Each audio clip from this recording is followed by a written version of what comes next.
Hello मेरे butter cups, कैसे हैं आप सब लोग। उम्मीद है आप लोग ठीक होंगे, मैं भी ठीक हूँ।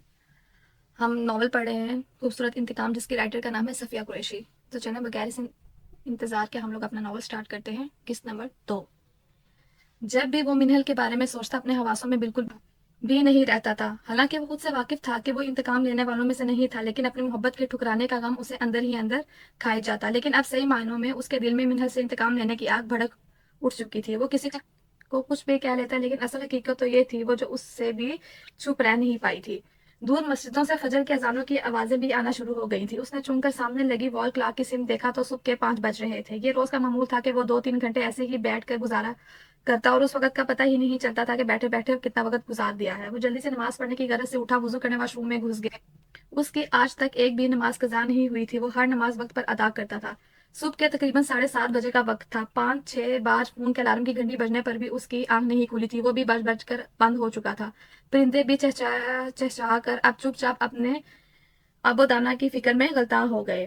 ब्लाइंडर्स के फोल्ड होने की वजह से ग्लास विंडो से कतार दर कतार उतरती सूरज की किरणें इतनी जमा हो गईं कि पूरा कमरा रोशन हो गया था, जिसकी वजह हर चीज उजली और रोशन नजर आ रही थी। उर्वा भी उसे कितनी बार जगाने आ चुकी थी, लेकिन वो तो जैसे दुनिया से बेखबर आंखों पर बाजू रखे कलसमंदी से आंखें मूंदे लेटी रही। मिन्हल, आप ये 8 बजने वाले हैं और मैं अब आपको लास्ट टाइम उठाने आई। फिर मुझे मत कहिएगा कि मैंने आपको उठाया नहीं। उर्वा कहती हुई बाइट चली गई। क्या 8 बजने वाले हैं? वो उर्वा की आवाज पर करंट खाकर उठी थी।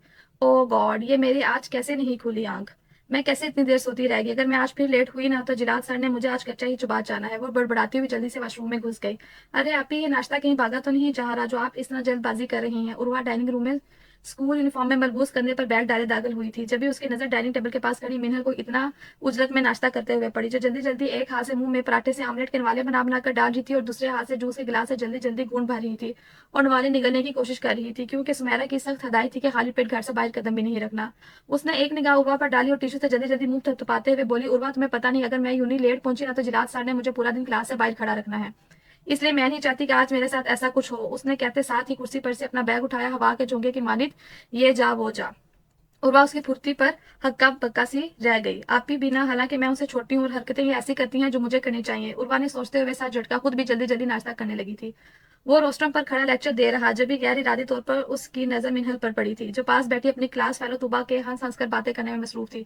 शारी का दिल इस खूबसूरत मंजर को आंखों में कैद करने को चाहा। Miss Minhal stand up. वो अपने आप को दिल ही दिल डपट कर मिनहल को लेक्चर ना सुनते हुए देखकर बोला था। Yes sir. वो शारी की आवाज पर जल्दी से खड़ी हुई। मिस मिनहल, आप मुझे बताएं, मैंने भी लेक्चर में क्या एक्सप्लेन किया है। वो कदम उठाता हुआ उसके डेस्क के करीब आया। साथ दोनों हाथ सीने पर बांधे मिनहल के खूबसूरत सरापे को अपनी नजरों के हिसार में लेते हुए संजीदगी से इस्तफसार किया। मिनहल मिस, आप मुझे बताना पसंद करेंगी या मैं इस खामोशी का मतलब ये समझूं कि आपके लेक्चर पर तवज्जो ही नहीं थी। शारिक ने उसकी खामोशी से अंदाजा लगाते हुए थोड़े तेज लहजे में बोला, जो सर झुकाए मुसलसल दांतों से लब काटने के साथ अपनी उंगलियां भी मरोड़ रही थी। वो कुछ बताती तो तब ना उसने कुछ सुना हो। वो तो तुबा से इतनी बुरी तरह बातों में मगन थी कि उसका लेक्चर पर ध्यान ही नहीं था। आपको मेरा लेक्चर ना सुनने की पनिशमेंट तो जरूर मिलेगी।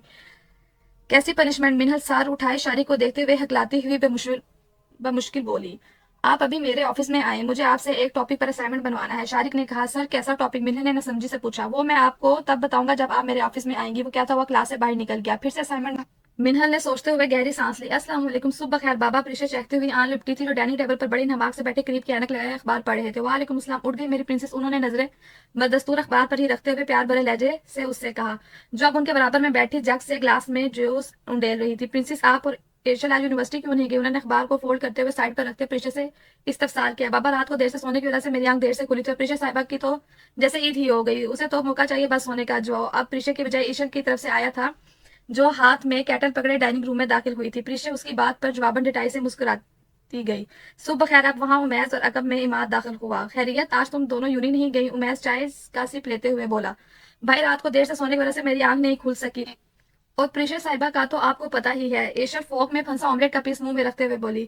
सारे नकम्मे हमारे घर में ही तो पाए जाते हैं। उमैर सामने बैठे मात को देखते हुए तंजिया बोला, जो वलीद शाह के सामने इंतखाई शरीफ बना मोबाइल पर झुका हुआ था, साथ दूसरे हाथ से चाय की सिप भी ले रहा था। लेकिन उमैस की नजरें उससे ओझल नहीं रह पा रही थी। वो समझ गया था कि मेरे बारे में ही हो रही है बात। भाई, आप क्यों मेरे पीछे हाथ धो कर नहीं बल्कि पूरे पूरे नहा कर मेरे पीछे पड़ गए हैं? इमाद बुरा सा मुंह बनाते हुए बोला, साथ ही खड़ा हो।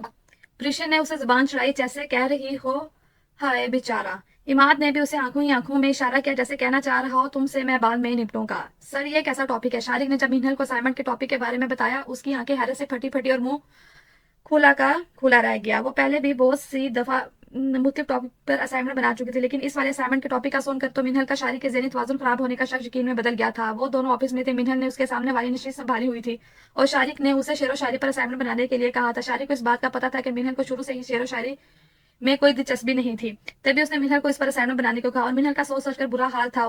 उसे तो इन सब की अली बे भी नहीं आती थी। शारिक ने उसे किसी की हेल्प लेने से भी मना किया था। सर, मुझे शेर व शायरी से रिलेटेड कुछ नहीं पता, आप मुझे कोई और टॉपिक दे दीजिए, मिनहल ने मिन्नत भरे लहजे में बोली। मिस मिनहल, आपको कभी मोहब्बत हुई है आपसे? किसी को शारिक ने उसकी आंखों में देखते हुए अनजान बनते हुए पूछा था। वो उसके अचानक गैर मुतवक्का सवाल पर सटपटा सी गई थी, नजरें फौरन झुक गई। मिस मिनहल, मैंने शर्माने को बिल्कुल भी नहीं बोला, जो पूछा है उसका जवाब जवाब दीजिए, उसने कहा। मिनहल ने पहले नजर उठा के शारिक को देखा था, जिसके चेहरे पर गुस्सा और नागवारियत के मिले जुले तासुरात थे। नजरें हनूज उसी पर ही थी। जलाद उर्फ ठरकी सर, मिनहल उसे खुद को ऐसे देखते हुए दिल में बोली। फिर थोड़ा झिझकते हुए शारिक से गोया हुई। सर, मुझे आज तक पता ही नहीं चला कि मोहब्बत होती क्या, और ना ही मुझे किसी से हुई है, और जहां तक बात है किसी को मुझसे मोहब्बत हुई है, तो वो बोलते हुए एकदम रुकी, जैसे किसी गहरी सोच में गुम हो गई हो। तो वो शारिक लबों पर दिल फरेब मुस्कान लिए बोला। शारिक की आवाज पर उसकी सोचा का बुनावर टूटा था। वो होश की दुनिया में वापस आई। तो वो कुछ भी तो नहीं, मिनहल ने कहते हुए आंख के कोने से बगावत करते आंसुओं को अपनी उंगली के पूर से पूछना था।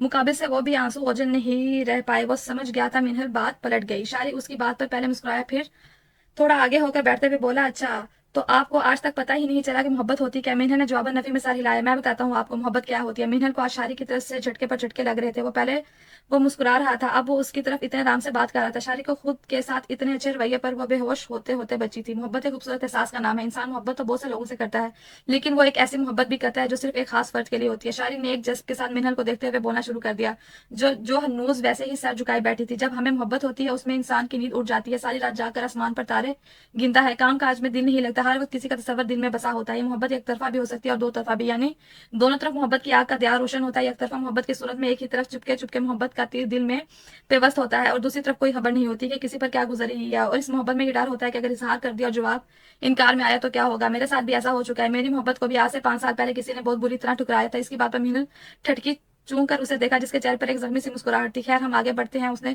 बोलते बोलते एक गहरी निगाह मिनहल पर डाली और एक सर्द हवा के सपूत करते हुए फिर बोलना शुरू कर दिया। और आप अपने दुश्मन जहाँ का छुप छुप कर दीदार किया जाता है, फिर बहुत दुआएं मांगी जाती है हमें हमारी मोहब्बत मिल जाए। मिलने की तरफ तो बहुत होती है, लेकिन खौफ भी बहुत दामनगेर होता है। एक तरफा मोहब्बत किसी के दिल में फूटती है और फिर अपनी मौत आप ही मर जाती है। ये मोहब्बत कभी कामयाबी से अपनी मंजिल पा लेती है और कभी नाकामी का मुंह देखना पड़ता है, जैसे मुझे देखना पड़ा। वो बोलते बोलते फिर रुका, सामने बैठी अपनी दुश्मन जा को देखा। मिनल उसकी डबल माइंड बातों से बार बार डिस्टर्ब हो रही थी और कुछ पूछने से भी कासिर थी, कहीं शारिक का पारा हाई ना हो जाए। वो सर झटक कर वापस उसकी तरफ मुतवज्जो हुई। मोहब्बत के बारे में ये कहा जाता है कि मोहब्बत पानी का नहीं खोने का नाम है। दुनिया में कुछ ऐसी भी मोहब्बतें हैं जो तारीख में अमर हो गई और दास्तानों की जीनत बन गई। उनमें लैला मजनू, शीरीन फराद, हीर रांझा, ससी पन्नू, नूरी जाम तमाची और मिर्जा साहिबा, और क्या पता शायद उनकी फहरिस्त में अब मेरा भी नाम शामिल हो जाए। शारिक ने उसे मोहब्बत पर पूरी दास्तान सुना डाली, और कैसे नहीं सुनाता, वो तो खुद इन मरहलों से गुजर चुका था। और आखिर में थोड़ा जोर देकर बोला था, जैसे कुछ जताना चाह रहा हो। मिनहल ने फिर उसकी आखिरी बात चौंक कर नजरें उठाकर शारिक को देखा था, जो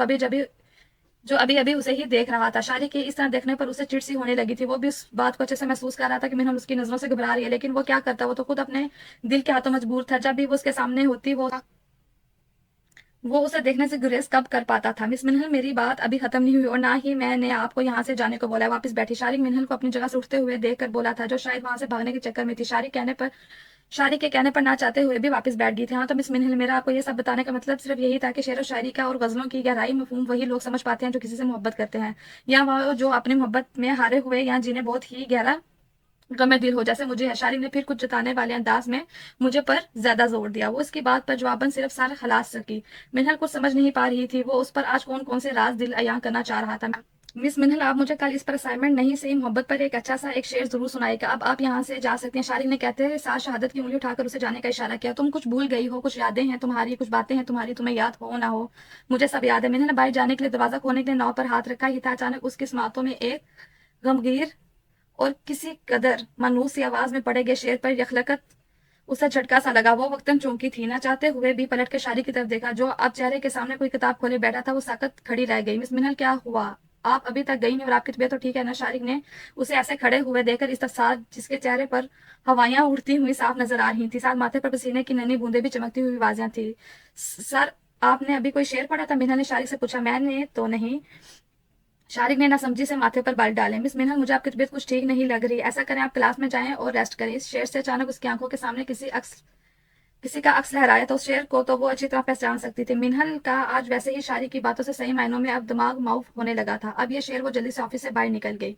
मेरी जान, ये तो शुरुआत है, अभी तो तुम्हें बहुत से झटके लगने बाकी हैं। मेरी तरफ से पूरे ऑफिस में उसका फुल शगाफ गहका घूम रहा था। अर्जुन, मैं कुछ हेल्प करूं तुम्हारी पैकिंग करने में? हरीमा काफी का भाप उड़ाता हुआ कप साइड टेबल पर रखते हुए उससे मुखातिब हुई, जो बेड पर रखे बड़े से सूटकेस में वार्डरोब में हैंग शुदा कपड़े निकालकर जल्दी जल्दी ठूसने के अंदाज में रख रहा था। नहीं आप ही, ये तो हो गया, आप बस सिर्फ गिफ्ट्स वाला सूटकेस पैक करना रहता है। और अर्जुन काफी का मग उठाते हुए धप से फ्लोर कश पर बैठते हुए बोला, अर्जुन तुम तो अगले महीने जाने वाले थे ना पाकिस्तान, फिर यूं अचानक? हरीमा ने फैला हुआ समेट फैलावा समेटते हुए इस्तफसार किया।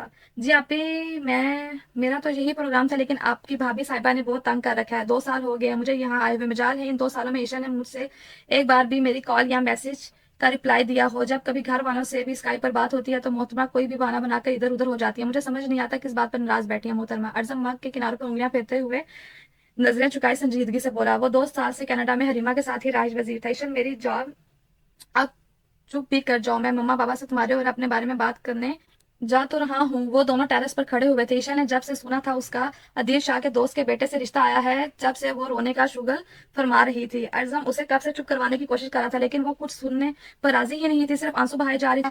पता नहीं कब जाएंगे बड़े पापा बड़ी मामा से बात करने, जब बाबा मेरी उसके साथ रुखसती कर देंगे। ईशा हनूज रोते हुए नरूठेपन से बोली। अर्जम की उसके अंदाज पर बेसाख्ता हंसी निकल गई। आप मुझ पर हंस रहे हैं, चाहे मुझे आपसे बात ही नहीं करनी। ईशा मसनूई नाराजगी से कहती जाने ही लगी थी। अर्जम ने उसे हाथ पकड़कर अपनी जानिब खींचा था, जिससे वो उसके सीने से टकराई। ईशा को अपना दिल जोर से धड़कता हुआ महसूस हुआ था, जैसे अभी पसलियां तोड़कर बाहर निकल आएंगी। अर्जम छोड़ो, मुझे कोई देख लेगा तो क्या सोचेगा? ईशा उसकी बाहों में बुरी तरह मचलते हुए बोली, तो अच्छा है ना, हमारा काम भी आसान हो जाए। वाह, लो बड़ी, यहाँ तो रोमांस हो रहा है, सो रोमांटिक। अर्जम बोल ही रहा था जब वहां इमारत टपका। वो दोनों बुकलाते हुए एक दूसरे से पीछे हुए। जब अर्जम का कनाडा जाने का इरादा हो रहा था, उसी दौरान वलीद शाह के दोस्त अपने बेटे से ईशल का रिश्ता लाए थे। लड़का अच्छा पढ़ा लिखा था। वलीद शाह ने तो पूरा मूड बना लिया था ईशल की मंगनी वहां करने का। लेकिन जब अर्जम को पता चला ईशल की मंगनी हो रही है, उसने दिल शाह और जायदा से अपने और ईशल के बारे में बात की, क्योंकि अर्जम और ईशल एक दूसरे को बचपन से पसंद करते थे। फिर अर्जम के कनाडा जाने से पहले उन दोनों का निकाह की रस्म तय पा गई थी। रुस्ती अर्जम के वहां से आने के बाद रखी गई थी। दोपहर के वक्त वक्फे वक्फे से चलती ठंडी हवाएं मौसम को खासन खुशगवार बना रही थी। आसमान पर सूरज और बादल भी छुपन छुपाई खेलने में मसरूफ थे, जिसकी वजह से एकदम से इतनी तेज धूप निकल आई थी या मौसम इतना बरालूद हो जाता जैसे अभी बादल बरस पड़ेंगे। इन दिनों बहुत गर्म लूहें और हवाएं का सिलसिला रुका था। कराची वालों ने भी इतने दिनों बाद गर्मी के जोर टूटने पर सुख का सांस लिया था। जी मम्मा, मैं अपना ख्याल रख रहा हूँ, आप फिक्र मत करें। जी जी, खाना भी वक्त पर खा लेता हूँ।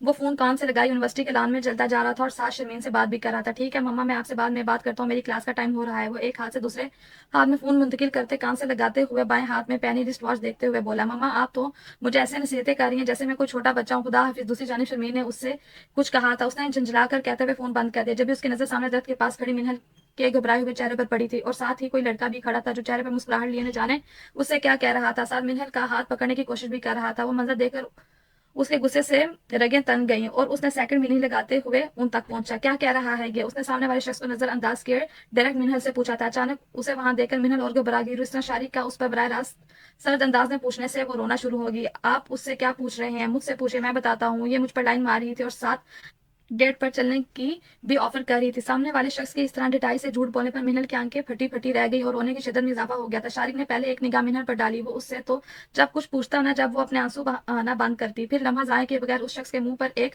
मुक्का झड़ दिया। वो उस हमले के लिए वो शख्स बिल्कुल भी तैयार नहीं था। तभी बुकलाकर पीछे गिरा। मिनहल जाओ यहाँ से, शारिक ने उससे कहा। सर मिनहल से कुछ बोला ही नहीं गया। सारे अल्फाज जैसे हलक में अटक गए हूँ। मिनहल, मैंने कहा जाओ यहाँ। अब की बार वो थोड़ा तेज लहजे में बोला था, तभी वो ना चाहते हुए वहां से चली गई। तुम्हारी हिम्मत कैसे हुई मुझ पर हाथ उठाने के? वो रिश्ते में वो तेरी महबूबा लगती है जो इतनी साइड ले रहा है? वो अपना जख्मी होंठ आस्तीन से साफ करते हुए ढारा। आसपास बैठे अपने काम में मसरूफ स्टूडेंट भी उनकी तरफ मुतवजा हो गए थे। उसी लम्हे वो शारिक पर हमला करने के लिए उठा ही था, इससे पहले शारिक ने उसका कॉलर दबोच लिया। लगती तो वो मेरी बहुत कुछ है, इसलिए अगर आज के बाद उसके आसपास भी नजर आए ना, तो ये मेरी और पहली और आखिरी वार्निंग समझ। ऐसा हशर करूंगा खुद को पहचाने से भी इनकारी हो जाओगे। वो पूरे तनफुस के साथ गुस्से से गिराया और साथ ही उसे झटके से छोड़ा था। वो लड़खड़ाता हुआ पीछे गिर पड़ा। अपनी जेब में से रुमाल निकालकर अपने हाथ को साफ करते हुए आगे बढ़ गया। वो शख्स गुस्से से सिर्फ पेचोताप खाकर रह गया था। वो मिनल को ढूंढते हुए कैंटीन तक आया था, जहां वो उसे एक दूर की टेबल पर अपनी क्लास वालों के साथ बैठी हुई नजर आई। रास्ता अबूर करते हुए उस तक आया, फिर बोला, मिस मिनहल आप मेरे ऑफिस में आइए जल्दी। मिनहल ने उसकी आवाज पर चौंक कर गर्दन मोड़ के पीछे देखा, क्योंकि उसकी पुष्ट शारिक की जानिब थी, जिसके चेहरे के तसरात उसे अभी काफी सख्त लगे। मिनहल की तो शारिक को वहां देखकर जान ही हलक में आ गई। क्यों सर? वो जल्दी से खड़ी हुई होते हुए अपनी उंगलियां मोड़ते हुए सर झुकाए बमुश्किल हकलाते हुए बोल पाई थी, क्योंकि मुझे आपके साथ लूडी डालने का बहुत दिल चाह रहा है। इसलिए वो बेरहमी से कहता हुआ वहां रुका नहीं था, अपने ऑफिस की जानिब बढ़ गया। तूबा, तुम हंसना बंद करोगे और मुझे ये बताओ कि लूडी डालना क्या होता है? मैंने तो ये पहली बार ही सुना है। मिनहल ने पास बैठी तूबा को टेबल पर से एक मोटी सी किताब उठाकर उसके सर पर मारते हुए बोली। वो शायद शायरी की बात समझ गई थी, तभी हंस हंसकर लूट फूट हो रही थी। सर फाड़ दिया। तूबा मुंह से हल्की सी कराह निकली। अच्छा अच्छा, बता रही हूँ। फिर मिनहल की घुड़ियों को देखते हुए जल्दी से बोली थी, जो अपना एक हाथ कमर पर रखे उसी की ड्रामेबाजियां देख रही थी।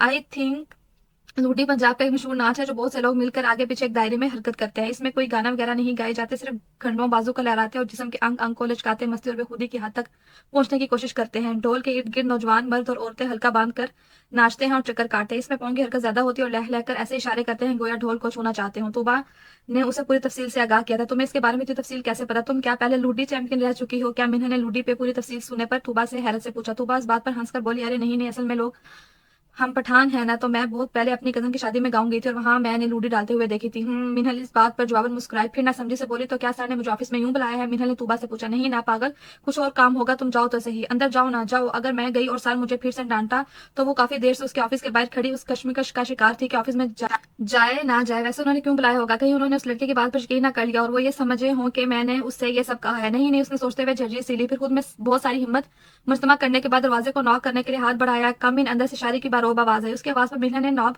घूम कर ऑफिस में कदम रखा। कीमती क्लोन की दिल फरेब में उसकी नथनों से टकराई नजरें सामने की तरफ उठी, जो टेबल पर बहुत सारी फाइलों और किताबों का मेला लगाए हुए खुद दांतों के दरमियान में पेन दबाए पर सोच अंदाज में खुलाओं में घूर रहा था। सर, मिन्हल ने कहा। उसने मिन्हल की आवाज पर चौंक सामने देखा, जो शॉकिंग पिंक कलर की कुर्ती पर खुले पांचों वाले ट्राउजर में मलबूस सात शानों पर सलीके से आंचर डाला हुआ था। लंबे बालों को हाई पोनी टेल में कैद किए हुए अपनी उंगलियों पर बुरी तरह तशद्दुद करते हुए सर झुकाई खड़ी थी। उसे देखकर ना चाहते हुए भी उसके लब मुस्कुरा उठे। मिस मिनहल बैठी। शारिक ने उसे सामने रखी चेयर पर बैठने का इशारा किया। जी जी सर। मिनहल को अपनी समातों पर यकीन नहीं आया। शारिक उससे इतनी नरमी से बात कर रहा है और वो हमारा इतनी परेशान हो रही थी, लेकिन मिनहल को अंदाजा नहीं था कि वो बिल्कुल सही सोच रही थी और उसकी परेशानी भी बिल्कुल जायज थी, क्योंकि वो उसी लम्हे अपनी जगह से पुरतेश अंदाज में आंधी तूफान बनकर उठा और मिनहल को बाजू से पकड़कर उसे अपने मुकाबिल किया था, जिससे वो बुरी तरह जोर से उसके चौड़े सीने से टकराई थी। सिर्फ वो तो उसकी जरूरत पर हक्का बक्का रह गई थी और अल्फाज तो जैसे हलक ही में दम तोड़ गए हूँ।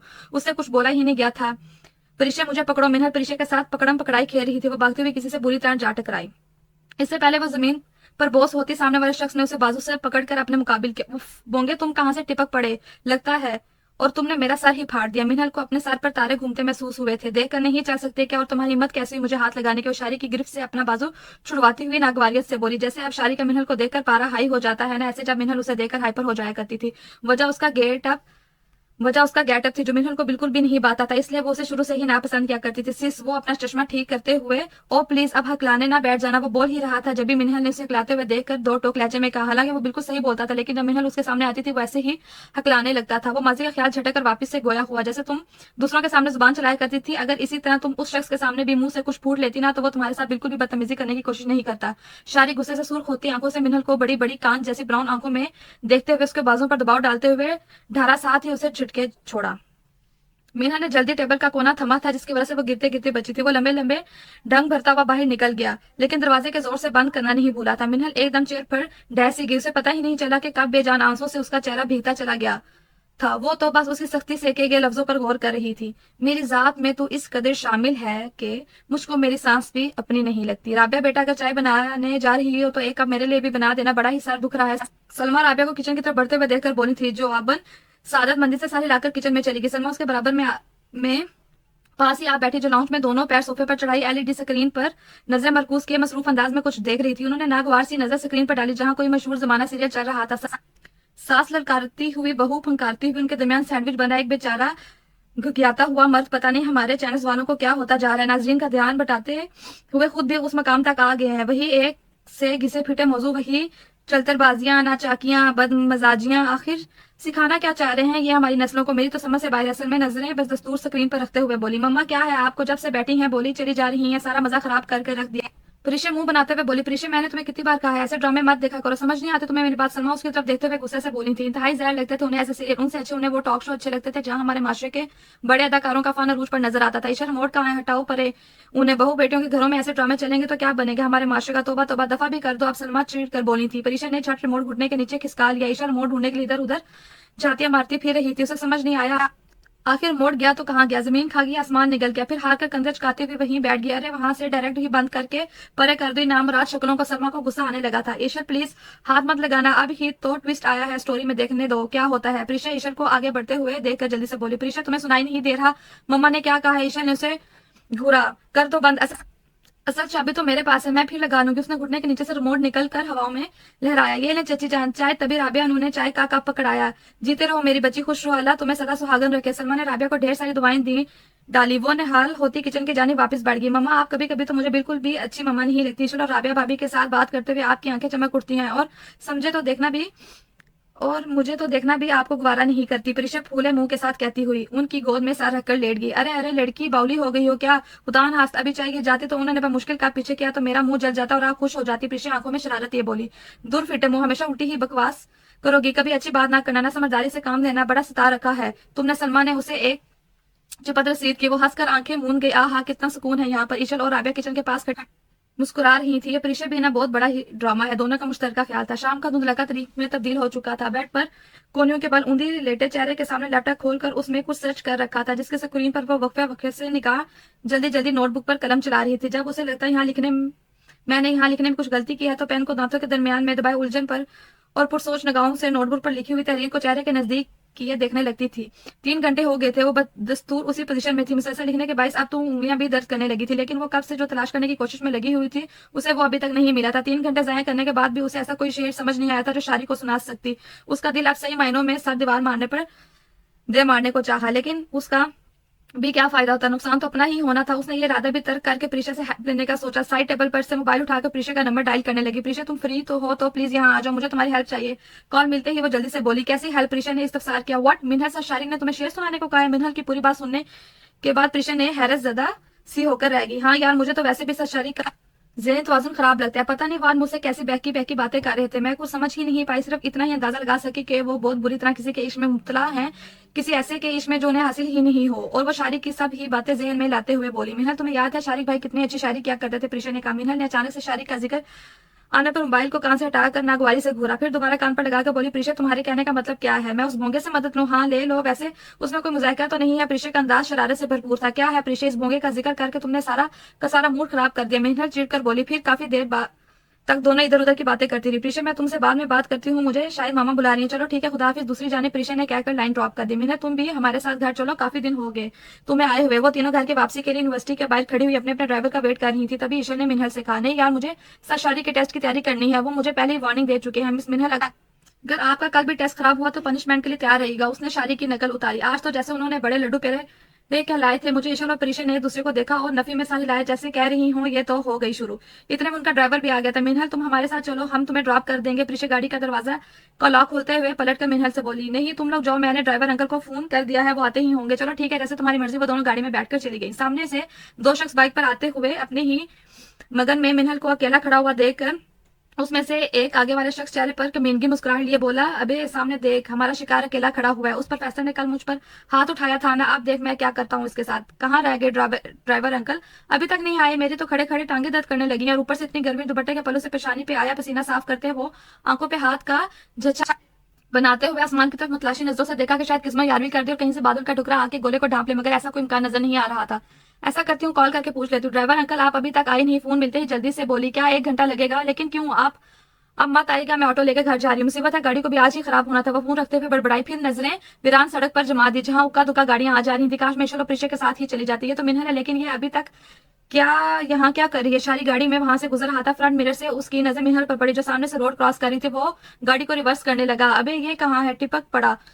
अबे ये कहां से टिपक पड़ा? वो शख्स शारी को वहां अचानक देखकर बोला था, मैं इतना अच्छा मौका तो हाथ से जाने नहीं दूंगा। इस पर फैसला को तो मेरे ऊपर हाथ उठाने का हिसाब तो चुकाना ही पड़ेगा। आखिर उसे भी पता चले कि किस बला से पंगा लिया। उसने क्या कर लगाकर बाइक की स्पीड फुल कर दी। वो गाड़ी को रिवर्स कर ही रहा था, अचानक इतनी गलत एंगल से इतनी स्पीड में बाइक आई, उसकी गाड़ी डगमगा सी गई। फिर उसने जल्दी से स्टीयरिंग संभाला, उसे समझ ही नहीं किया कि करे क्या। एक नजर उसने सामने से आती मिनहल को देखा, जल्दी से ब्रेक पर पाँव रखा था। एकदम उसकी आंखों के सामने अंधेरा सा छा गया था। मेरे उजड़ने का सबब जब भी किसी ने पूछा तो मैंने बस इतना बताया कि किसी को टूट कर चाहा था। जैसे ही शारिक ने ब्रेक लगाया था उसका सर झटके से स्टेयरिंग पर जा लगा था। जोर से लगने के बाद उसके मुंह से हल्की सी करार निकली थी। खुद नींद बेहोशी था मिनहल, उसे मिनहल का ख्याल आया। वो जल्दी से सीट बेल्ट हटाकर बदहवासी से गाड़ी से उतरा था उर्वा जरा ईशर प्रीशा को फोन करके पूछना पता नहीं कहाँ रह गई है ये लड़की।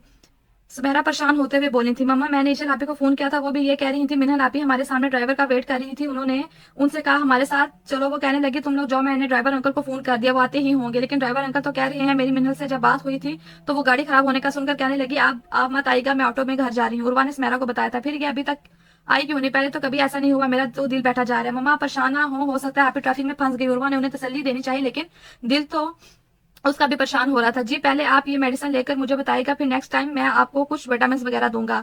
वो अपने कैबिन के बाहर ब्लैक पैंट शर्ट पर डॉक्टर कोट पहने, गले में स्टेथोस्कोप डाले, दोनों हाथ सीने पर बांधे किसी पेशेंट से बात कर रहा था। बात करते करते उसकी गैर अरादी तौर पर नजर सामने कॉरिडोर से आते शारिक पर पड़ी थी, जो उसी की तरफ आ रहा था। शारिक यहाँ, वो खुद से कहता हुआ तेज तेज कदमों से चलता हुआ उस तक आया था। शारिक क्या हुआ? मिनहल को और तेरे सर पर चोट कैसे लगी? आरेज ने उसकी गोद में बेहोश मिनहल को और उसके सर से बहते खून को देखते हुए तफ्तीश से पूछा था। तो वो सब छोड़, पहले उसे देख आंखें क्यों नहीं खोल रही? उसने मिनहल को देखते हुए कहा था, जिसका सर उसके कंधे से टिका था। चलो अंदर आओ। रेज उसे अपने कैबिन में ले आया था। उसने मिनहल को आराम से वहां रखे काउच पर लेटाकर खुद भी चेयर घसीट कर वहीं बैठ गया था और उसे देखने लगा था, जिसके चेहरे की तकलीफ से उसका मुंह मुरझाया हुआ लगा था। नजरें बदस्तूर उसी पर रखते हुए अरेस से बोला, अरेस प्लीज जल्दी देखना, ये आंखें क्यों नहीं खोल रही? मुझे बहुत टेंशन हो रही है। पहले मैं तेरी ड्रेसिंग कर देता हूँ। फिर नहीं, तू पहले इसे देख। शारिक उसकी बात काटकर बोला, शारिक पागल मत बन, उससे ज्यादा तो तेरी हालत खराब है। देख तेरे सर में से कितना खून निकला है। मैंने कहा ना, तू पहले इसका ट्रीटमेंट कर। शारिक बेजित हुआ। अरेस को उस वक्त जिद करता हुआ किसी बच्चे से कम नहीं लगा था। मोहब्बत चीज ही ऐसी होती है कि आप अपने महबूब को उतनी सी भी तकलीफ में बर्दाश्त नहीं कर सकते, और उस वक्त शारिक का भी यही हाल था। अच्छा चल हट तो सही यहाँ से, ये कहीं भागी नहीं जा रही, बाद में देख लेना इसे। जी भर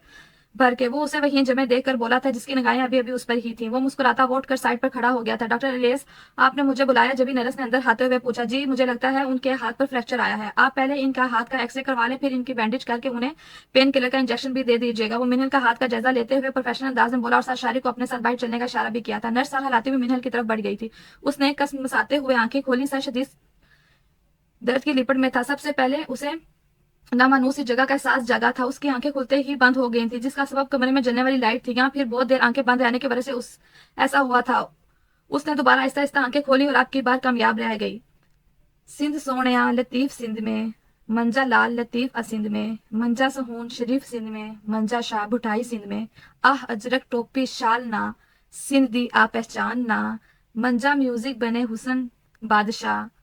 गाइस ये क्या है? ये आप लोग खुद पढ़ लीजिएगा, ठीक है? अभी मैंने न्यू स्टार्ट किया है तो प्लीज कंप्रोमाइज करिएगा। गाड़ी में तेज हवा में गाना बज रहा था। अगर इस वक्त उसके साथ कोई गाड़ी में होता तो वो तो बहरा होते होते बजता और उसे पागल का लकब करार देता। वो आंखों में गॉगल्स चढ़ाए ड्राइविंग करते गाने की धुन पर स्टेयरिंग पर उसकी धरी उंगलियां भी थरक रही थी और साथ साथ झूम भी रहा था। इसी लम्हे उसका फोन बज उठा। उसने हाथ बढ़ाकर डैशबोर्ड में मोबाइल निकाला। स्क्रीन पर अरेज कॉलिंग के अल्फाज जगमगा रहे थे। हाँ बोल अरेज। वो यस मैं करता कान से लगाते हुए बोला। इमाद पहले तू अपना ये सिंध सकाफत का रैप म्यूजिक बंद कर, मुझे आवाज नहीं आ रही। दूसरी जानिब अरेज चीखा था, नहीं मैं ये नहीं बंद कर रहा था, जो बोलना है बोल जल्दी से, कितना मजा आ रहा है, मुझे इस गाने का रैप म्यूजिक बहुत पसंद है। सुन मैं तुझे अपनी आवाज में इसका रैप सुनाता हूँ। मंजा सेवन शरीफ सिंध में, मंजा शाह भुटाई सिंध में। ईमान ने गाना बंद करके खुद गाना शुरू कर दिया था। रेज ने कान से मोबाइल हटाकर मोबाइल गुस्से से घूरा और उसकी अकल पर मातम किया। उसने उसको किस लिए फोन किया था और वो उसे गाना सुनाने बैठ गया था। क्या हुआ रेस, क्या कह रहा है? इमाद पास खड़े शारिक ने मोबाइल पर से नजरें हटाकर उसके चेहरे के तासुरात देकर पूछा था, जो गुस्से से सुरख हो रहा था। अरे तू पश्तो में फिर से हो गया? मैंने तुझे कितनी बार कहा है कि मुझे पश्तो नहीं आती। वो उससे आगे पश्तो में शुरू होता। शारिक जल्दी से उसे घूर कर बोला था। अरेज एक पठान फैमिली से बिलोंग करता था और जब उसे गुस्सा आता तो वो किसी से भी पश्तो में शुरू हो जाता था। वो गुस्से में यह तक नहीं देता था कि सामने वाले को उसकी जुबान समझ आ रही है या नहीं। अच्छा सॉरी। वो शारिक की घूरियों को देखते हुए बोला, मेरा मतलब है यार पागल है क्या? मैंने उसे मिनहल के बारे में बताने के लिए फोन किया है और ये मुझे अले मंजा मार वड़ा सुनाने बैठ गया है। ला मुझे दे। शारिक ने हंसते हुए उसके हाथ से मोबाइल लिया। जैसे ही उसने मोबाइल कान से लगाया, उसे अपने कान के पर्दे फटते हुए महसूस हुए थे। इमाद अपनी भूंडी आवाज में गाना गाना बंद कर और मेरी बात सुन। शारिक तूने मेरी आवाज को तूने भूंडा बोला तो अच्छा नहीं होगा। देख मैं तुझे वापस गा के सुनाता हूँ कि कितनी अच्छी आवाज है मेरी। अल्ले अबे चुप पागल। शारिक ने उसे वापस से शुरू होते हुए डपटा था। क्या तेरा मिनहल का एक्सीडेंट हुआ है? शारिक की बात सुनते ही उसने कहा था, तू अभी हॉस्पिटल में है और मिनहल को ड्रॉप कर दे। मैं वहां अभी नहीं आ सकता हूँ मैज भाई के कहने पर। पहले मुझे एक क्लाइंट से मिलने जाना है, फिर 2 घंटे बाद मुझे एयरपोर्ट से अर्जन भाई को पिक करना है। और तेरा पर्दा है क्या? तू खुद ही जो ड्रॉप कर दे। मिनहल को इमाद ने कहा था। इमाद ज्यादा बकवास करने की जरूरत नहीं हो रही, मैंने कहा तू अभी हॉस्पिटल आ रहा है, बस अर्जन को पिक करने में अभी 2 घंटे है और क्लाइंट से बाद में मिल लेना। शारिक ने कहकर फोन रख दिया था। शारिक बात तो सुन मेरी। वो उससे पहले कुछ बोलता वो फोन रख चुका था। मैं एक नन्ही सी जान का क्या करूं? वो मोबाइल की स्क्रीन देखता हुआ खुद से बोला और गाड़ी हॉस्पिटल की तरफ बढ़ा दी थी। मम्मा मम्मा इमाद भाई का फोन आया था और वह हाँपी हुई उनके कमरे में दाखिल हुई। अब बता भी दो क्या कह रहा था? वो सुमेरा को किसी गलत अनहोनी का एहसास हुआ। वो कह रहे थे अभी का एक्सीडेंट हो गया था, हाथ पर छोटा सा फ्रैक्चर आया है, कोई और उन्हें हॉस्पिटल लेकर गया था। है मेरी बच्ची। उर्वा अपने बाप को फोन मिला, जल्दी से मुझे अपनी बच्ची के पास जाना है, पता नहीं कैसी होगी। सुमेरा रोती हुई बोली थी, मम्मा क्या हो गया है आपको, संभाले खुद, कोई मार भाई है आपी के साथ। और वो कह रहे थे हम कुछ ही देर में घर आ रहे हैं, शुक्र है हाथ की हड्डी बच गई, सिर्फ हल्का सा फ्रैक्चर आया है, कुछ दिन रेस्ट करने से ठीक हो जाए। अरेज एक्सरा देखने के बाद टेबल पर रखते हुए मिनहल और इमाद से बोला था जो उसके सामने बैठे थे, मिनहल मैं तुम्हें कुछ मेडिसिन लिख कर दे रहा हूँ, उसे वक्त पर लेना। जी भाई, वो जवाबन बोली। तो इतने में मेडिसिन लिख मैं भी आता हूँ। इमाद अरेज को आंखों आंखों में इशारा करते उठ गया था। अरेज उसका इशारा समझ गया था कि वो शारी के पास जाएगा उसे मिनहल की खैरियत बताने के लिए। मैं वहां से कार में गुजर रहा था, मेरी नजर मिनहल पर पड़ी थी जो सामने से रोड क्रॉस कर रही थी। मैंने उसे अभी तक वहां देखकर दिल में यही सोचा कि ये अभी तक यहाँ क्या कर रही है और घर क्यों नहीं गई। मैं ये सोचते हुए कार रिवर्स करने ही लगा था, अचानक इतने गलत एंगल से तेजी से बाइक गुजरती हुई गई, मेरी गाड़ी डगमगा से गई थी। मैंने पहले सामने देखा था जहां से एक बाइक और मिनहल आ रही थी। मुझे समझ नहीं आया मैं क्या करूं। जैसे ही मैंने ब्रेक लगाया, झटके से मेरा साथ स्टेयरिंग पर जा लगा था। एकदम मेरी आंखों के सामने अंधेरा सा छा गया था। मैं नई बेहोशी में ही था जब भी मुझे मिनहल का ख्याल आया। मैं जल्दी से गाड़ी से उतरा तो वहां रोड पर एक शख्स बाइक समेत गिरा हुआ था और उसी के थोड़ा बाइक जानी वो भी मुझे बैठी नजर आई थी, जिसके सर से खून निकल रहा था और अपना एक हाथ दूसरे हाथ से पकड़ी हुई आए मेरा हाथ, आ हाय मेरा हाथ कहते साथ रो रही थी। मुझे जब समझ नहीं आया पहले किसके पास जाऊं, क्योंकि मुझे बाइक वाली हालत ज्यादा सीरियस लग रही थी। वो मुझे देखकर खुद ही बोला, भाई आप उन्हें हॉस्पिटल लेकर जाए, मैं ठीक हूँ, मैंने अपने घर वालों को फोन कर दिया है, वो आते ही होंगे। मैं उसकी बात से मुतमिन होकर मिनहल की तरफ बढ़ा था। फिर उसके पास घुटनों के बल बैठते हुए मैंने उसे पुकारा था, मिनहल। उसने मेरी आवाज पर सर उठाया था, जिसके शफाफ बेदाग चेहरे पर दर्द की शिद्दत से आंसू तो इतर से बह रहे थे। फिर उसने मुझे देखकर जोरदार चीख मारी, खून बेहोश होकर मेरी बाजू में झूल गई थी। मैं जल्दी से उठाकर उसे गाड़ी तक लाया, गाड़ी में बिठाकर खुद भी जल्दी से दूसरी साइड बैठकर वहां से गाड़ी हॉस्पिटल की तरफ बढ़ा दी थी। वो दोनों उस वक्त रिसेप्शन पर खड़े थे। इमाद ने उसे एक्सीडेंट के बारे में पूछा था, वो उसे सब बताने नहीं लग गया था। लेकिन मुझे एक बात समझ में नहीं आई, मैंने मुझे देखकर चीख क्यों मारी और बेहोश क्यों हो गई थी। उसने इमाद की तरफ देखते हुए पूछा था। इमाद अपनी मुस्कुराहट दबाते हुए बोला, यार तू खुद ही सोच। क्या? शारिक ने पूछा था। वैसे ही वो इतनी डरपोक किस्म की छोटी छोटी बातों पर रोने लगती है तो जाहिर सी बात है उसे तेरा इतना डरावना चेहरा देखकर बेहोश ही होना था। इमाद तू ना दफा हो जाए यहाँ से। शारिक जो उसकी बात पूरी तवज्जो से सुन रहा था, शायद वो उसे कुछ बताए, इमाद की पूरी बात सुनते ही उसे घूरा था, पागल मजाक कर रहा था। मिन्नत जब भी खून देखती है वो बेहोश हो जाती है, यहाँ तो यूं समझ उसे खून से डर लगता है। उसने शारी की घुरियों को देखते हुए उसे बताया तो वो सिर्फ सर हिला सका था। शारी वैसे एक बात बता। हाँ बोलो। उसने इमाद के कहने पर मोबाइल पर झुके ही मसरूफ अंदाज में जवाब दिया, तो भाभी को यहाँ गोद में उठाकर यहाँ लाया था। इमाद आंखों में शरारत लिए उससे पूछ रहा था। शारी ने मुश्किल अपनी मुस्कुराहट दबाई, फिर मोबाइल पर से नजर हटाकर उसे घूर कर बोला, इमाद हम अभी हॉस्पिटल में ही मौजूद है, अगर तू ये चाह रहा है कि मेरे से पीटने के बाद तेरा इलाज भी यहीं हो जाए तो बता दे, मैं तैयार हूँ। उसने अपनी शर्ट की आस्तीनें फोल्ड करते हुए उसे धमकी दी थी। वो हंसता हुआ जल्दी से मुखालिफ से मुड़ गया था, कहीं शारी उसे सच में न कूट डाले। इमाद की इस हरकत पर वो लबों पर मुस्कुराहट लिए आंखों में गोगल्स चढ़ाता हुआ हॉस्पिटल से बाहर निकल गया था। मम्मा, ईशर और भाभी कहीं गई हैं क्या? प्रीशा ने किचन में आते ही उनके पास काउंटर से टेक लगा के खड़े होते हुए पूछा था, जो कबाब फ्राई कर रही थी और उनकी दूसरी जानिब जायदा बिरयानी को दम लगा रही थी। हाँ, मिनहल को देखने गई है, उन्होंने कहा। क्यों, उसे क्या हुआ है? उसने कबाब का टुकड़ा मुंह में रखते हुए पूछा। उस बच्चे का एक्सीडेंट हुआ है, सर पर चोट और हाथ पर फ्रैक्चर आया है, जायदा ने बताया।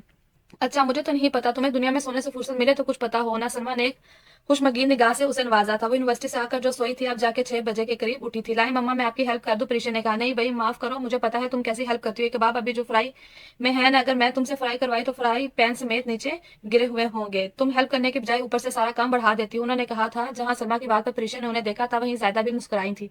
और ऐसा ही था, प्रीशा जो काम बोलो वो पहले 10 चीजें गिराएगी फिर जाके एक काम करती थी। चले जैसे आपकी मर्जी, उसने कंधे अचकाए। चले आप फिर मुझे फ्राइज, नूडल्स या चिकन रोल्स बना दे, मुझे बहुत भूख लगी हुई है। वो कबाब का दूसरा टुकड़ा मुंह में रखती हुई बोली थी। प्रीशा खड़े खड़े 2 कबाब तो तुम खा गई हो, और मैंने तुम्हें कितनी बार कहा है बेवकत खाया और बेवकत सोया नहीं करो। जो खाना हो रात को सबके साथ खाना, और नहीं तो क्या। चीजें जाना बिल्कुल ठीक कह रही है, खा खा कर मोटी भैंस बनती जा रही है। मुझे तो उस मजलूम शख्स से बहुत हमदर्दी है जो मुस्तकबिल करीब में इसका बोझ उठाने वाला है। मेरा मतलब जो इसका शोहर होगा। तभी किचन में माद दाखिल होते हुआ और प्रीशा को मुज़ाहिका खेज अंदाज में निशाना बनाते हुए फ्रिज में से पानी निकालने लगा था। तुम्हारे मेरे शोहर की फिक्र करने की कोई जरूरत नहीं है, बेहतर है अपनी जुबान बंद ही रखा करो। वही माद के इन फरमुदात से सकत मुश्तहिल हुई थी। प्रीशा, ये क्या तरीका है बड़े भाई से बात करने का? सलमा ने उसे डपटा था। इमाद को भाई से पानी पीते पीते अच्छू लग गया था। क्या हुआ इमाद, तुम ठीक तो हो? जायदा ने उसे फिक्रमंदाना अंदाज में पूछा था। Yes mom, I am okay, थोड़ा संभलते हुए जवाब दिया था। यख यख, सूप मुझे नहीं पीना। मिनहल ने सूप को देखते ही बुरे बुरे से मुंह बनाने शुरू कर दिए थे। मिनहल, बुरी बात, खाने की चीज को ऐसे नहीं कहते। ईशा ने कहा था। यार ये मुझे नहीं पसंद, कुछ और बना दो। तुम एक तरह से बीमार हो और मरीज इसी तरह ग़िज़ाएँ लेते हैं। ईशा ने सूप से भरा चम्मच उसके मुंह से लगाते हुए बोली। इस लम्हे राबिया भी कमरे में दाखिल हुई थी। ईशा, चले मेरे पास, प्रीशा का फोन आया था, अज़म आ गया तो मैं क्या करूं? आया तो आया, मेरी बिला से। ईशा लुट मार अंदाज में बोली तो मिनहल और राबिया ने उसकी बात पर उसे हैरत से देखा था। ईशा तुम्हें खुशी नहीं हुई? अर्जुन भाई 2 साल बाद कनाडा से आए हैं। मिनहल ने पूछा। नहीं, वो लापरवाही से बोली। भाभी अगर आपको जाना है तो जाए, मैं नहीं जा रही आपके साथ, मैं आज मिनहल के पास ही रखूंगी। चलो ठीक है मिनहल, गेट वेल सून, जल्दी से ठीक है जाओ। फिर ईशल और अर्जुन की शादी पर खूब इंजॉय करेंगे। राबिया ने उसे अपने से लगाया तो मिनहल मुस्कुराई। देखें भाभी ईशल अपनी शादी के नाम से कैसे ब्लश कर रही है। मिनहल ने कहा जी नहीं, मैं कोई ब्लश ब्लश नहीं कर रही। ईशल जेब मटाते हुए बोली तो वो दोनों मुस्कुरा दी थी। कितना रोया था मैं तेरी खातिर, अब जो सोचो तो हंसी आती है। वो अहमद वाला के पोटकियों में गाड़ी रोककर उतरा था। जबी लान में पौधों को पानी देते गुलाम दीन चचा की नजर, जो उनके बहुत पुराने मुलाजिम थे और शारी के साथ ही रहते थे, इस पर पड़ी थी जिसके सर पर पट्टी बंधी थी। वो पानी का पाइप वहीं छोड़कर जल्दी से उसके पास आए और बोले शारी बेटा तुम्हें ये चोट कैसी लगी? वो कदम अंदर की तरफ बढ़ाने ही लगा था, उसकी आवाज पर पलटा था। कुछ नहीं चचा, बस एक छोटा सा एक्सीडेंट हो गया था, आप फिक्र मत करें, मैं ठीक हूँ। अच्छा बेटा मैं तुम्हारे लिए खाना लगा देता हूँ। उन्होंने कहा नहीं मुझे भूख नहीं है, मैं अभी थोड़ा रेस्ट करूंगा। वो कहता हुआ अंदर चला गया था। वो ऊपर अपने कमरे में आया, वहां की लाइट ऑन करने की जहमत किए बगैर वो बेड पर जूता समेत गिरने के अंदाज में लेटकर आंखें मूंद गया था। पता नहीं कैसी होगी, उसे कितनी तकलीफ हुई होगी जब उसे लगी होगी। तो मिनल क्यों, मुझे तुम्हारी इतनी तकलीफ बर्दाश्त नहीं होती? क्यों मैं तुमसे इतनी मोहब्बत करता, जितना मैं तुम्हें अपने ज़हन से झटकने की कोशिश करता हूँ तुम उतना ही मेरे हवासों पर छाई जाती हूँ। मिनल क्यों था, क्यों मैं थक गया। मिनल मैंने सोचा था मैं वापस आकर तुमसे अपनी मोहब्बत से ठुकराए जाने का इंतकाम लूंगा, तुम्हें भी इतना तड़पाऊंगा जितना मैं तुम्हारे लिए तड़पा था। लेकिन मैं इतना बेहस बिल्कुल भी नहीं हो सकता कि तुमसे के अपनी मोहब्बत से इंतकाम लूं। मैंने तुम्हें माफ किया मिनल, मैं वापस जाऊँ चला जाऊं अमेरिका और तुम्हें मुकम्मल तौर पर भुलाने की कोशिश करूंगा। ये मेरे लिए मुश्किल तो बहुत होगा लेकिन कोशिश जरूर करूंगा। वो वाकई थक गया था, खुद से लड़ते लड़ते आखिर उसने फैसला कर ही लिया था। तुम हकीकत नहीं हो, हसरत हो, जो मिले ख्वाब में वो दौलत। मैं तुम्हारे ही दम से जिंदा हूँ, मर ही जाऊं जो तुमसे फुर्सत हो। तुम हो खुशबू के ख्वाब की खुशबू और इतनी ही बेमुरव्वत हो। तुम हो पहलू में बरकरार नहीं, यानी ऐसा है जैसे फरकत हो। किस तरह छोड़ दो तुम्हें जाना, तुम मेरी जिंदगी की आदत हो। किस लिए देखती हो आईना, तुम तो खुद से भी खूबसूरत हो। दास्तां खत्म होने वाली है, तुम मेरी आखिरी मोहब्बत हो। इमाद गाड़ी की स्पीड कम करके उसके बराबर फ्रंट सीट पर बैठे अर्जम ने उसे कोई 10वीं बार टोका था, जो स्पीड करने की बजाय मजीद बढ़ाए जा रहा था। रात के 10 बजे का वक्त था। वो दोनों एयरपोर्ट से घर जा रहे थे। इमाद गाड़ी रिवर्स करना अहमद वाला के सामने से गुजरी तो अजम ने उसे वहां गाड़ी रोकने को कहा था। भाई यहाँ क्यों? इमाद ने गाड़ी रोककर अचंभे से पूछा। मैं पहले शादी से मिलूंगा। वो गाड़ी का लॉक खोलकर नीचे उतरा। भाई आप उसे बाद में मिल लेना, मैंने घर भी फोन कर दिया है, हम बस पहुंचने वाले हैं। वो लोग इंतजार कर रहे होंगे, वो गाड़ी में बैठे बैठे बोला था। लेकिन अजम उससे पहले उसकी बात अनसुनी करके अंदर जा चुका था। ना चार वो भी गाड़ी से उतरा और अजम के पीछे पीछे चल दिया। अहमद वाला डबल स्टोरी के तर्ज पर एक शानदार बेंगलुरु था। नीचे के पोर्शन में लाउंज के थोड़ा सामने एक डाइनिंग रूम था। उसके बाएं जानिब अमेरिकन स्टाइल का खूबसूरत किचन बना हुआ था, पर उसके थोड़ा राहदारी से चलने के बाद खूबसूरती से डेकोरेट किया हुआ हॉल नुमा ड्राइंग रूम था। साथ उसके बराबर में शर्मीन और अहमद का रूम था। लाउंज के वस्त से थोड़ी दाएं जानिब सीढ़ियां बनी थी जो ऊपर जाने का इशारा करती थी। सीढ़ियों के इख्तिताम पर सबसे पहले शारी का कमरा था और उसके साथ बने 3 कमरे इस्तेमाल ना होने की वजह से बंद पड़े थे। दरवाजा खुला तो अंधेरे से बाहर से आने वाली रोशनी की लकीर से सी बन गई। अर्जम ने कमरे में कदम रखा और वहां की लाइट ऑन की तो उसकी गर्दन घुमाकर सामने देखा। अर्जम और इमाद खड़े थे। तूने खुदकुशी करने का इरादा कर लिया है कि? अर्जम का इशारा बेड पर पड़े खाली सिगरेट के पैकेट लाइटर एस्ट्रे पर था। अर्जम के आवाज पर स्कूट टूटा। वो मैंने करने की कोशिश की थी लेकिन तूने करने ही नहीं दी थी। वो एस्ट्रे में सिगरेट में चलते हुए जख्मी लहजे में बोला। उसका तो हो गया शुरू मोहब्बत नामा। माँ साथ झटक कर सोफे पर मोबाइल में पबजी खेलने बैठ गया था। अजम उसकी तरफ बढ़कर बेड पर बैठा था। शारी क्यों बर्बाद कर रहा है तू अपने आप को उसके पीछे? वो उसकी हालत को देखकर बोला था जिसकी इतनी ज्यादा स्मोकिंग करने से आंखें सुरख हो रही थी, जैसे उसमें अभी खून छलक पड़ेगा और उसके नाभि लब स्याह पड़ चुके थे। मैंने जितना बर्बाद होना था हो गया, मैं वापस अमेरिका जा रहा हूँ और उसे भूलने की कोशिश करूंगा। ये बोलते हुए उसकी आवाज में खपखपी के साथ नमी अर्जम ने महसूस की थी। इस पर इमाद भी अपनी जगह साथ हुआ था। शारिक तू रो रहा है? बस अर्जम की बोलने की देर थी और वो उसके गले लगकर जब्त खो बैठा था। भाई मैंने गूगल पर मेंटल हॉस्पिटल के बारे में सर्च किया था। हैदराबाद में एक पागल खाना है, हम उसे वहीं भर्ती करवा देते हैं ताकि इसका ये इश्क नामी बीमारी का भूत उतरे। इमाद संजीदगी से बोला था। तो शारिक अर्जम से अलग होते हुए रोते हुए भी मुस्कुरा उठा। इमाद वैसे सही कह रहा है। अर्जुन भी मुस्कुराहट दबाकर बोला। तो शारिक ने घूरा। आप बताओ कौन सा नया दौरा पड़ा है तुझे? क्यों चाह रहा है वापस अमेरिका? या फिर तू ही बता क्या करूं मैं? शारिक ने बेबसी से कहा। मैं जो तुझे बताऊंगा तू वही कर। फिर जो अर्जम ने उसे बताया था वो सुनकर दंग रह गया था। इमाद भी मोबाइल से नजरें हटाकर अर्जम की तरफ मुतवज्जा हो गया था। वो उसकी पूरी बात सुनने के बाद खुशी से चीख उठा। अर्जम तू तो ग्रेट है, वो तो मैं हूँ। अर्जम ने फखरिया काला रकड़ाया तो तीनों मिलकर हंस दिए। आज डाइनिंग टेबल पर कई किस्म के खाने चुने हुए। उसकी वजह अर्जम का मौजूद होना था क्योंकि उसे 2 साल बाद अपने घर वालों के साथ खाना खाने का मौका मिला था। तो आज डिनर का मेन्यू में सब अर्जम की पसंद का ही रखा गया था। अर्जम बेटा, जिस काम के लिए तुम्हें कनाडा भेजा था वो हो गया। वली शाह से बड़ा ही कुर्सी खींच कर बैठते हुए अर्जम से बोले। वसी शाह का बहुत बड़ा कंस्ट्रक्शन का बिजनेस था। शाह इंडस्ट्री की ब्रांचें दूसरे मुल्कों में भी थी जो उनकी जिंदगी में खूब तरक्की कर रहा था, लेकिन उनके इंतकाल के बाद कुछ अरसे के बाद उन्हें कनाडा में मौजूद अपने एक ब्रांच से मुसलसल नुकसान हो रहा था। ये लोग अंदाजा नहीं लगा पा रहे थे उसकी आखिर वजह क्या है, इसलिए उन्होंने अर्जम को वहां भेजने का फैसला किया ताकि वो सब संभाल सके। अर्जम भी मैं की तरह शुरू से बिजनेस के मामले में संजीदा रहा था। जी बाबा हो गया था मैंने और शाजिद भाई ने, उसने हरीमा के शोहर का नाम लिया था, सब मिलकर संभाल लिया था। वो कोल्ड ड्रिंक का सिप लेते हुए अपने भारी लबो लहजे में बोला था। इमाद ईशल कहा नजर नहीं आ रही। अर्जुन ने इधर उधर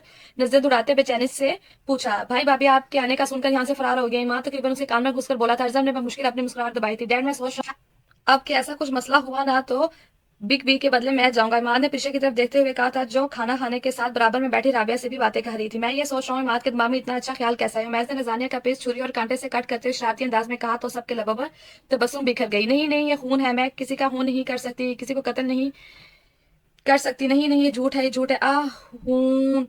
ईशल की इसके चीखने के वालों से आग खुली थी। उसने जल्दी से हाथ बढ़ाकर साइड लैंप ऑन किया था। उसके बराबर में बेड पर मीनल घुटनों में मुंह दिए बैठी सिसकियों के साथ रो रही थी। ये तो अभी सो रही थी, उसे क्या हुआ? ईशल परेशान हो गई थी। क्या हुआ मिनहल?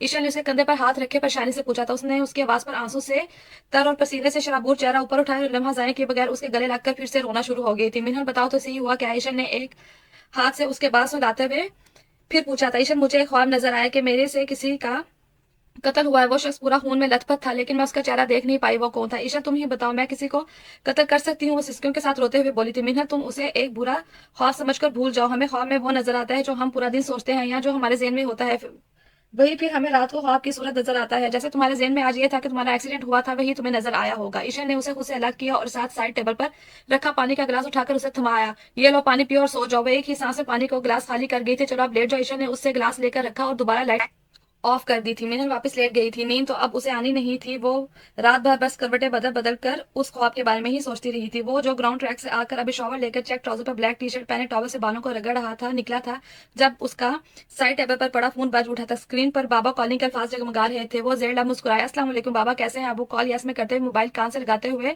टॉवल बेड पर उछाल कर वहीं बैठ गया। शारी मुझे गुलाम दीन ने बताया था कि तुम्हारा एक्सीडेंट हुआ है और तुम्हारे सर पर चोट आई। अहमद ने परेशान होते हुए पूछा था। ये गुलाम दीन चचा भी ना कोई बात अपने पेट में रहने नहीं देते। मैंने उनको मम्मा बाबा को एक्सीडेंट के बारे में बताने को मना किया था, उसने दिल में कहा था। फिर अहमद से बोला, बाबा मेरा छोटा सा एक्सीडेंट होने की वजह से सर पर चोट सी आई थी, लेकिन आपको परेशान होने की जरूरत नहीं है, मैं बिल्कुल ठीक हूँ। ना ही आपने ये बात मम्मा को बतानी है, वो भी परेशान हो जाएंगी। फिर वो मुझे नसीहतें करती रहेंगी, शारिक बेटा गाड़ी ध्यान से चलाया करो, ये ना करो वो ना करो। जहां उसकी तरह कहने पर हंसते वो खुद भी शर्मीन की नकल उतारते हुए हंस दिया। चलो बेटा अल्लाह ने अपना बहुत बड़ा करम किया, अपना ख्याल रखना। जी बाबा आप भी अपना ख्याल रखिएगा और मम्मा को मेरा सलाम दीजिए। खुदा हाफिज। उसने कहकर लाइन ड्रॉप कर दिया था। पता नहीं मेनल कैसे होगी। वो हाथ में पकड़े मोबाइल जो उसके हाथ में अभी अभी था, उसकी तरीकी होती स्क्रीन को देख कर सोचने लगा, किससे पूछूं उसकी खैरियत? ईमान से नहीं, वो बहुत पकाएगा। अच्छा फिर अरे से पूछ लेता हूँ, लेकिन अगर उसको बात करते हुए गुस्सा आ गया तो उसने पश्तो बोलना शुरू कर देनी है और वो मुझे समझ नहीं आएगी।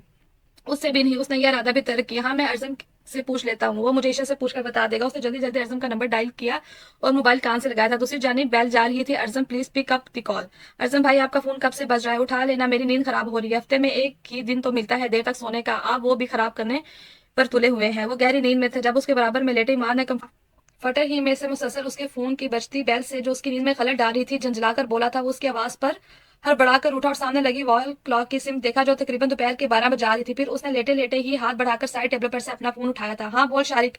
काफी बैलेंस जाने के बाद अर्जम ने फोन उठा लिया था। अर्जम तुझे पता है मिनहल कैसे? अर्जम ने आंखें मसलते हुए मोबाइल कान से हटाकर देखा तो उसने ये पूछने के लिए मेरी नींद खराब की है। उसे उस वक्त बहुत गुस्सा आया था। हाँ पता है, खूबसूरत है और साथ क्यूट भी है और रोती शक्ल भी है, क्योंकि तुझे नहीं पता जो मुझसे पूछ रहा है। अर्जम को तब चढ़ी थी। अर्जम मैं मजाक के मूड में बिल्कुल नहीं हूँ यार, तू मुझे ईशा से या किसी से भी उसकी खैरियत पूछ कर बता जल्दी। वो इल्तिजाई लहजे में बोला, मैं तुझे ईशा से पूछ कर बता देता। वो सुमेरा फुप्पो के ही रुकी हुई है, लेकिन एक मसला है। क्या? ईशा मेरा फोन उठाएगी नहीं, उसने मेरा नंबर ब्लॉक कर रखा है। क्यों? वो तो मुझे भी नहीं पता। अर्जम ने कहते हुए एक सरदाब भरी। अच्छा बेसब्रे तू रुक जा, मैं तुझे प्रीशा से पूछकर बताता हूँ। चल ठीक है जल्दी बता, मैं इंतजार कर रहा हूँ। भाई क्या कह रहा था ये? मजनू इमाद ने कंफर्टर से मुंह निकाल कर पूछा। अपनी लैला की हरियत पूछ रहा था। कुछ नहीं हो सकता इसका, इमाद ने कहते हुए नफी में सर हिलाया तो वो दोनों हंस दिए। नीमदार अंदाज में वो बैठ के बैग से टेक लगाए, चेहरे पर बिल्कुल सपाट तासुरात लिए हाथ में मौजूद मोबाइल को कौन कौन से एंगल से कभी अड़ा तो कभी सीधा कर रहा था, जिससे मालूम हो रहा था भी इस वक्त इसमें कोई गेम खेल रहा हो। जब धड़ल्ले से कोई कमरे में दाखिल हुआ था। चुड़ैल तुम्हें तमीज नहीं है? ये कौन सा तरीका है मुझे जैसे खूबसूरत हैंडसम लड़के कमरे में आने का? हैंडसम वो हंसी अंत हो गया। कभी अपने आप को शीशे में नहीं देखा। वो मुसलसल हंसने जा रही थी। वो इसकी बात पर इमाद ताव खा गया था। और ये कमरा सिर्फ तुम्हारा ही नहीं अर्जुन का भी। अगर ये सिर्फ तुम्हारा कमरा होता ना तो यहाँ आती मेरी जूती। चलो जूती ही से आती तो थी ना। वो उसे चुराने वाले अंदाज में बोला। अर्जुन भाई कहाँ है? प्रीशा उसकी बात साफ अनसुनी करते हुए पूछी थी। क्यों क्या काम है तुम्हें उनसे? अभी तो तुम उनसे चार्जर लेके गई थी, जरूर फिर कुछ मांगने आ गई हो। कभी चार्जर दे दे, कभी एयरपोर्ट दे दे और कभी वाईफाई का पासवर्ड दे दे। हर वक्त मांगती रहती हो। अगर साथ में अल्लाह के नाम पर दे दो, बाबा भी इस्तेमाल करो तो ज्यादा सूट करेगा तुम पर। उसने भी प्रीशा की पहली वाली बात का बदला बेबाक किया था। प्रीशा सिर्फ गुस्से से दांत पीसती रह गई थी। कौन है इमाद? बालकनी से निकलते हुए अर्जुन ने पूछा था। जो वहां सिग्नल प्रॉब्लम की वजह से किसी से फोन पर बात करने गया था। भाई फकीर नहीं आई है, फकीर नहीं आई है। अर्जम ने ना समझी से माथे पर डालकर प्रीशा को देखा, जिसका चेहरा गुस्से के जब से सुर्ख हो चुका था। अर्जम ने बमुश्किल अपने निकलने वाले कहके का गला घूंटा था। अर्जम भाई आपको बड़े बाबा बुला रहे हैं। वो कहती हुई वहां रुकी नहीं थी, जल्दी से बाहर निकल गई थी। माँ जरूर तुमने इसे कुछ कहा होगा। अर्जम ने खफगी से घूर कर पूछा। भाई मैंने तो इसे हकीकत से आगाह किया था। इमाद चेहरे पर मासूमियत तारी करते हुए बोला, तुम कभी नहीं सुधरना। अर्जम ने नफी में सारी हिलाया और कमरे से बाहर निकल गया था। जो सुधर जाए वो इमाद अदील शाह में से नहीं। उसने खुद से बोलते हुए फखरिया कॉलर खड़े किए थे, वापिस से गेम खेलने में मसरूफ हो गया था। शाम होने को तो इस वक्त ये चारों लाउंज में बैठे थे। राबिया और परीशा लैपटॉप पर झुकी अर्जम और ईशल की शादी के हवाले से उसमें ड्रेसेस निकालकर जोर शोर से तबसरा कर रही थी, जबकि इमाद एलईडी की स्क्रीन पर नजरें मरकूज किए मैच देख रहा था। अर्जम मोबाइल पर व्हाट्सएप खोले शारिक से चैटिंग करने के साथ साथ वक्फे वक्फे से मैच पर भी नजर डाल रहा था। अरे ईशल तुम आ गई। राबिया की अचानक नजर ईशल पे पड़ी थी, जो अभी अभी मीनल के घर से आई थी और कदमों की छाप पैदा किए बगैर अपने रूम में जाने के लिए सीढ़ियां चढ़ रही थी, ताकि उसे अर्जम से सामना न करना पड़े। अर्जम की पुष्ट उसकी जानी थी, जिसकी बदौलत वो उसे वहां आता देख नहीं सका था, लेकिन राबिया की नजर उस पर पड़ गई थी। अर्जम उसका नाम सुनकर चौंकने के बावजूद भी हनूज वैसे ही बैठा रहा। ईशल इधर हमारे पास आकर बैठो, मैंने और भाभी ने तुम्हारी शादी के लिए ड्रेसेस सिलेक्ट की हैं। प्रीशा ने कहा, नहीं मेरा भी मूड नहीं है, मैं बाद में देख लूंगी कहकर फौरन चली गई। चंद सानी के लिए टच पैड पर टाइपिंग करते उसे उंगलियां रुकी थी। फिर सरशारी से मुस्कुराकर वो दोबारा चैटिंग करने में मसरूफ हो गया था। उसने अपने कमरे से निकलकर रेलिंग से नीचे झांका तो लाउंज में से सब खुश गपियों में मसरूफ कहके लगाते हुए और पापा और उमैस के बराबर में बैठा सबसे बुलंद और शौक क्या वही तो लगा रहा। ईशल की निगाह उस पर जा टिकी थी। 6 फुट से निकलता कद, मजबूत कसरती जिस्म, कुशादा पेशानी से अब मुनव्वर सिर्फ आंखें ठीक, चिन स्ट्रिप दाढ़ी, न्यू हेयर स्टाइल, इनाबी लबों, दबी दबी हंसी। वो अच्छा तो था और पहले से कहीं ज्यादा हैंडसम और स्मार्ट हो गया था। ईशा रेलिंग पर थोड़ी टिकाए यकटक उसे ही देख रही थी। जब अर्जम ने किसी की निगाहों की तपिश मुसलसल अपने पर महसूस करके ऊपर की तरफ सर उठाकर देखा तो वो जल्दी से पीछे हटी थी। अर्जम अपना वहम समझकर वापस उमैर से बातों में मसरूफ हो गया था और वो दोबारा अपने कमरे में आ गई थी। बदतमीज इंसान मुझे मनाने की बजाय क्या क्या लगाए जा रही है। मैं जब तक उनसे बात नहीं करूंगी जब तक ये मुझे मनाएंगे नहीं। वो दिल ही दिल में अर्जम से मुखातिब थी। राबिया बेटा किचन में आखिर ऐसा कौन है? इतनी अजीब अजीब से आवाजें आ रही हैं जैसे वहां जंग अजीम लड़ी जा रही हो। जब किचन से दूसरी बार कांच की छांग से चिकनाचूर होने की आवाज आई तो जैसे फिर कोई ग्लास या कप टूटा हो। जायदा ने आखिर राबिया से पूछ ही लिया था, ममा परिचय है, अर्जम के लिए काफी बनाने गई है। राबिया ने हंसते हुए बताया, रात तकरीबन 10 बजे का वक्त था। भाई आपने भी किसको कॉफी बनाने को बोल दिया? इस चश्मिश को वैसे नजर नहीं आता, अंधों की तरह तो वो काम करती है। जब तक कॉफी बनेगी तब तक तो पूरे किचन के बर्तन टूटकर खत्म हो जाएंगे। इमाद जो कब से मोबाइल में इंस्टा खोले उस पर झुका दूसरी दुनिया में गर्क था, होश में आने के बाद बोला था, प्रीशा लाउंज में कॉफी की भाप उड़ाते मग ट्रे में सजाए दाखिल हो रही थी। इमाद की बात सुनते ही जग बुन गई थी। बड़ी मम्मा देख ले, ये मुझे अंधा कह रहा है। अगर फिर मैं ऐसे कुछ बोलूंगी तो फिर सब मुझे ही डांटते हैं। ऐसे कुछ कोई नहीं कहता। पता नहीं ये मुझे क्या क्या बोलता रहता है। वो हंसी हुई। वैसे एक्टिंग अच्छी कर लेती है चुड़ैल, उसने प्रीशा को देखकर सताई से सोचा था, जो ट्रे सेंटर टेबल पर रखकर जायदा से लगी मुसलसल उसे मुंह चढ़ाता हुआ झूठे अशक बहा रही थी। प्रीशा बेटा तुम उसकी बातों पर अपना दिल ना छोटा किया करो, ये तो है ही ऐसा। वो इमाद को खफगी से घूरते उसे पुचकारते हुए बोली। इमाद ने हैरत से अपनी मम्मा को देखा। हाँ प्रीशा, माँ तो तुम्हें ऐसे छेड़ता है। राबिया ने भी कहा था, छेड़ को तो दिखाए, मुंह ना तोड़ दूं मैं इसका। प्रीशा तेवरियां चढ़ाकर बोली। उसी दिन अर्जम और उमैस वहां बैठे जो कल की इंपॉर्टेंट मीटिंग से मुतालिक डिस्कशन कर रहे थे। फिर से प्रीशा और इमाद की महाभारत स्टार्ट होते देखकर दोनों ने अपना अपना कॉफी का मग उठाया। उन्होंने पहली फुर्सत में वहां से खिसकने की गई। ओए चुड़ैलों के सरदार, दुनिया में क्या लड़कियों का अकाल पड़ गया है जो मैं तुम्हें छेड़ूंगा? और ना ही मुझ पर इतना बुरा वक्त आया है कि मैं तुम्हें छेड़ू, ना ही मेरा टेस्ट इतना क्या गुजरा है। वो एक जिनाती कहका लगाते हुए उसी के अंदाज में बोला था। इमाद तुम मर क्यों नहीं जाते? वो कुलस कर उसे तहय्युर हमेज नजरों से देखते हुए पैर पटकती हुई वहां से वॉकआउट कर गई थी। वो उसे लाजवाब होते देखकर एक बार फिर से हंसा था। जहां वो मौजूद था वहां अंधेरा ही अंधेरा, हर सिमत वहशतनाक खामोशी फैली हुई थी। उसे वो एक कदरे सुनसान जगह मालूम हो रही थी। दूर दूर तक कोई जी रूह मौजूद ना था, लेकिन उसने अंधेरे में भी महसूस किया था उसकी हर तरफ चमकीली सुरमई रेत फैली हुई थी, जो वहां इतना अंधेरा होने के बावजूद में भी झिलमिला सी रही थी। तेज सर्द हवाओं के झोंके उस पर किसी थप्पड़ की मानित लगते हुए गुजर रहे थे, जिससे वो खिड़की बार बार लड़खड़ा रही थी। चूंकि तो वो जब थी मिनल हल हल, जब उसे किसी मानूस सी आवाज ने उसे जोर से पुकारा था। वो उसे बहुत दूर से आती सुनाई दी थी, जैसे किसी दूर गहराई से, लेकिन उसने देखा वही शख्स पूरा खून में लथपथ सामने से शिकस्ता कदमों चलता हुआ उसी के करीब आ रहा था। आसपास इतनी धुंध थी कि वो उससे करीब से आने वाले शख्स चेहरा देख नहीं पा रही थी, और वो उसे वही लफ्ज से दोहरा रहा था, मिन्हल तुम मेरी कातिल हो, तुमने मुझे मार डाला, मार डाला। नहीं, मैं किसी की कातिल नहीं हो सकती। उसने अपनी ही चीख से झटके से आंख खोली। चेहरा आंसू से तर और साथ पूरा बदन पसीनों में शराबूर था। पूरा कमरा तरीके में डूबा हुआ था। रात का ना जाने कौन सा पैर था। वो गर्दन पर हाथ मसलते हुए उठ बैठी थी। उसे अपना सांस अटक अटक कर आता महसूस हुआ। वो बेड की बैग से सर टिकाए लंबे लंबे सांस लेने की कोशिश करने लगी। उसी वक्त उसके आवाज बिल्कुल साथ नहीं दे रहे थे। उसे आज फिर से वही ख्वाब नजर आया था। आखिर मैं किसकी कातिल कैसे हो सकती हूँ? वो ये सोच ही रही थी कि तेज हवा के झोंके से बालकनी का ग्लास डोर जोर से बंद हुआ था, जिसकी आवाज पूरे कमरे में एक अरताश सा पैदा था। फिर वो चौखट से टकराकर जोरदार आवाज के साथ आहिस्ता आहिस्ता हिलता हुआ वापस अपनी हालत में आ गया था। जब एक जोरदार धमाका हुआ, जैसे बिजली गिरी और जमीन में शल होती चली गई। साथ बादल गरजने की भी आवाज आई थी। शायद जब बारिश भी शुरू हो गई थी। वो मुश्किल अपने आवाज बहाल करती हुई बेड से उतरी थी और वहीं गुम सी खड़ी होकर ग्लास डोर से टेक लगाए खाली खाली नजरों से बाहर बारिश की गिरती बूंदें देखने लगी थी। बारिश इतनी तेज नहीं थी जितनी बिजली कड़क और बादल गरज रहे थे। उसे बारिश और गीली मिट्टी की भीनी भीनी खुशबू तो बहुत पसंद थी, लेकिन आज पता नहीं क्यों उसे ये भी अच्छी नहीं लग रही थी। बारिश देखते हुए यही उसके ज़हन में यही सवाल था, क्यों वो इतनी उलझ सी गई है। वो ऐसे तो कभी नहीं थी। उसको इन सवालों का जवाब देने वाला कोई नहीं था। वो कितने ही पल उसी तरह खड़ी अपने सवालों का खुद से जवाब ढूंढ रही, फिर थक कर वापस बेड पर आकर लेट गई थी। फिर से ज़हन में कुछ देर कबल देखा गया घूमा था। आखिर क्या हो सकता है उस ख्वाब का मतलब। वो यही सोचते सोचते कब नींदों की वादियों में चली गई उसे पता ही नहीं चला था। वो रात सर दर्द का बहाना बनाकर खाने पर भी नहीं आई थी और जल्द सो गई। उसकी फजर के अजान की सदाओं से आंख खुली तो वो नमाज अदा करके ताज़ी हवा में टेरेस पर चली आई थी। रात को चांद बारिश की बूंदें गिरने से कराची के मौसम ने उनकी इख्तियार कर ली थी। वो सी ग्रीन लंबी कमीज चौड़ीदार पजामा में मलबूस, उसने नमाज के स्टाइल में दुपट्टा बांध रखा था। नंगे पांव ठंडे ठंडे गीले फर्श पर टहलाना उसे अच्छा लग रहा था। वक्फे वक्फे से ठंडी हवाओं के झोंके उसके चेहरे को छूकर गुजर ही थी। जब अचानक किसी ने उसका बाजू पकड़कर उसे दीवार से लगाया था। उस अचानक उस्ताद पर दुपट्टा खुलकर उसके शानों पर ढलक गया था। साथ कुछ आवारा लिटे उसके चेहरे पर अटखेलियां करने लगी थी। जहे नसीब आज तो दीदार यार हो ही गया, वरना आज का रोशनी रुख देखने की हसरत में हम तो इस जहां से गुजर ही जाते। वो दीवार पर दाएं बाएं हाथ जमाकर उस पर हल्का सा झुककर बराह रास्त की खूबसूरत आंखों में देखते लहजे को गंभीर बनाते हुए वहलाना अंदाज में बोला था। अर्जम न जाने कितनी देर से उसे खुद में मगन वहां टहलता हुआ देख रहा था। वो खुद में इतनी महफ थी कि उसे किसी की मौजूदगी का एहसास ही नहीं हुआ कि वो टेरिस पर कब आया था। एशल तो उसे अपने इतने करीब देखकर सरपटा सी गई।